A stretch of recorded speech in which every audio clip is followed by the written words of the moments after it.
केंद्रीय मंत्री नितीन गडकरी यांनी आपल्याच पक्षातील कार्यकर्त्यांचे कान टोचलेले आहेत। भाजपनं पार्टी विथ डिफरन्स कायम टिकवून ठेवावा, अन्यथा ज्यांच्यामुळे आपण सत्तेत आहोत त्यांच्यात आणि आपल्यात काहीही फरक राहणार नाही आणि आपणही सत्तेबाहेर जाऊ, अशा शब्दात गडकरी यांनी भाजपच्या कार्यकर्त्यांचे कान टोचलेत।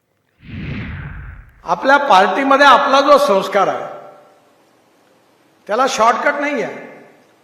अडवाणीजी नेहमी म्हणायचे की we are a party with a difference. म्हणजे what is the difference between BJP and Congress? आपलं वेगळेपण कशात आहे आणि हे वेगळेपण कशात आहे हे जर आपण लक्षात ठेवलं तर आपण नक्कीच पार्टी विथ अ डिफरन्स राहू।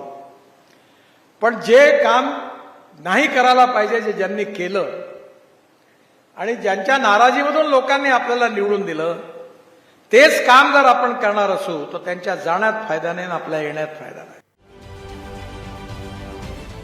महाराष्ट्रातील सर्व बातम्यांचे विश्वासार्ह व्यासपीठ, सकाळच्या सर्व सोशल मीडिया प्लॅटफॉर्मला लाईक, फॉलो आणि सबस्क्राईब करा। तसंच सर्व नोटिफिकेशनसाठी बेल आयकॉन प्रेस करायला विसरू नका।